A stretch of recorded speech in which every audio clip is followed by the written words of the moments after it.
دوای چاوەڕوانێکی زۆری موچەخۆرانی هەرێمی کوردستان کەمێک پێش ئێستا وەزارەتی دارایی و ئابووری لیستی موچەی مانگی حوتی موچەخۆرانی هەرێمی کوردستانی بڵاو کردەوە. ئەمڕۆ پێمان نایەنێ و مانگی دەوە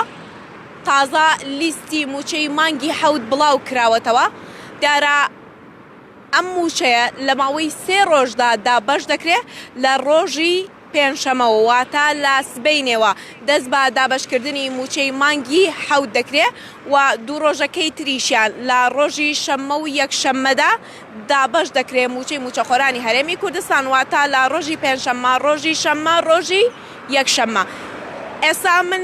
لیستی موچەی مانگی حەوتم بەدەستەوەیە بۆتان دەخوێنمە و پێتان دەڵێم کە لە چ ڕۆژێکدا چ وەزارەت و دەستێک موچەکانیان وەردەگرن. سەرەتا کە سبەینێ ڕۆژی پێنجشەممەیە ئەم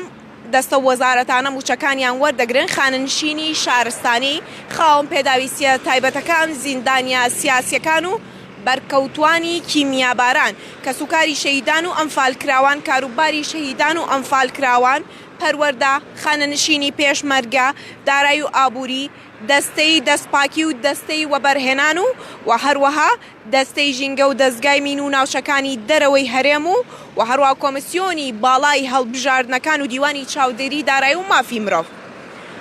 ڕۆژی هەینی موچە دابەش ناکرێت، ڕۆژی شەممە دەست بە دابەشکردنەوەی موچە دەکرێت. چەند وەزارەتێک لەو ڕۆژەژا موچەکانیان وەردەگرن، لەوانە ئاوەدانکردنەوە نیشتەجێکردن، تەندروستی، ناوخۆ، داد، ئەنجومەنی دادوەری، پلاندانان، بازرگانی و پیشەسازی، سامانە سروشتیەکان و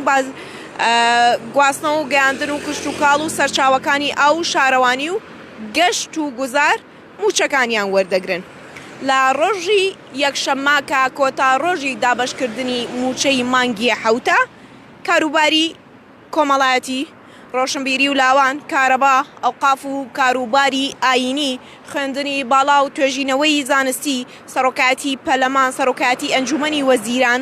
سەرۆکایەتی هەرێم، پێشمەرگە بە دیوان و لیواکانیشەوە، هەروەها یەکەکانی 7 و 8 و بەڕێوەبەرایەتی پۆلیسی دام و دەستگاکان و هەروەها ئەنجومەنی ئاسایش و دەستگای ئاسایش و هێزەکانی زێرەوانی و فەرماندەی بەرگری فریاکەوتن موچەکانیان وەردەگرن. لە ڕۆژی پێنجشەممە کە سبەینێ دەکات زۆرترین دەستە وەزارەت لەو ڕۆژەدا موچەکانیان وەردەگرن، وەکو ئاماژەم پێدا لە ماوەی 3 ڕۆژە کە لە سبەینێ و دابەشکردنی موچەکە دەست پێ دەکا تەواوی موچەخۆرانی هەرێمی کوردستان موچەکانیان وەردەگرن کە ڕۆژی پێنجشەممە و شەممە و هەروەها ڕۆژی یەکشەممەیە ڕۆژی هەینی موچە دابەش ناکرێت. و دیارە ئەمە دوای چاوەڕوانێکی زۆری موچەخۆرانی هەرێمی کوردستان دەکە ئێستا لە نێو مانگی دەداین موچەخۆرانی هەرێمی کوردستان تازە موچەی مانگی حەوت وەردەگرن.